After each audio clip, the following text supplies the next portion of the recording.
আমরা তাদেরকে বেশিরভাগ বিরোধী লড়াইয়ে গণতান্ত্রিক আন্দোলনের মিত্র মনে করেছিলাম, এখনো আমরা মনে করি। কিন্তু রাজনৈতিক প্রতিদ্বন্দ্বিতাকে তারা যখন ধর্মের হাতিয়ার দিয়ে ব্যবহার করে, তখন আমাদেরকে কিন্তু অবশ্যই সতর্ক হতে হবে। রাজনৈতিক প্রতিযোগিতাতে তারা যখন মিথ্যা গীবাতকে সামাজিক মাধ্যমে ছড়িয়ে দেওয়ার জন্য উদ্যোগ নেয়, আমাদেরকে অবশ্যই সজাগ হতে হবে। এবং সেই ক্ষেত্রে তারা যে গীবাদের আশ্রয় নেয়, তার অর্ধেক সত্য অর্ধেক মিথ্যা। যে অংশ মিথ্যা সেই অংশ নাকচ করা কোনো কঠিন কাজ না, কিন্তু যেই অংশ সত্য সেই অংশ আমি কিভাবে নাকচ করব?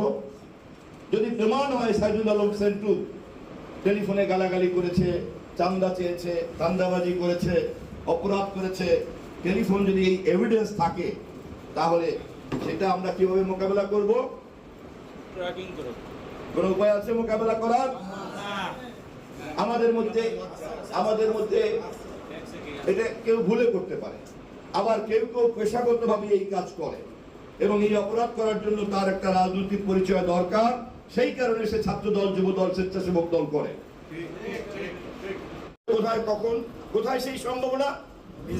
একমাত্র দলের মধ্যে যারা সমাজ বিরোধী, একমাত্র যারা দুর্বৃত্ত, চাঁদাবাজ, ধান্দাবাজ, সমাজ যাদেরকে পছন্দ করে না, গুন্ডার মতো হাঁটে, মাস্তানের মতো হাঁটে, বাপ মা তুলে গালাগালি করে, অশ্লীল, অসভ্য, এদেরকে চিহ্নিত করে এদেরকে দল থেকে দূরে রাখতে হবে। এটা জাতীয় নির্বাচনের প্রধান করণীয়। আমাদের আর তেমন কোনো কাজ নাই। আওয়ামী লীগ যদি ফিরে আসে, তার বিরুদ্ধে কি ব্যবস্থা নেবে সেটা রাষ্ট্রের ব্যাপার, সরকারের ব্যাপার।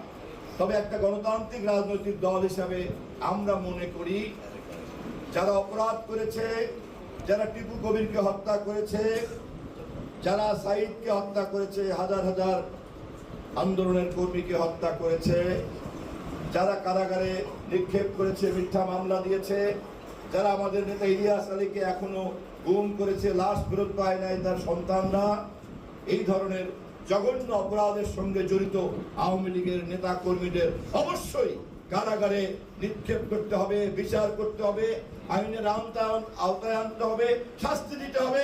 নির্বাচনে তাদেরকে ঢুকতে দেওয়া যাবে না। কিন্তু কেবলমাত্র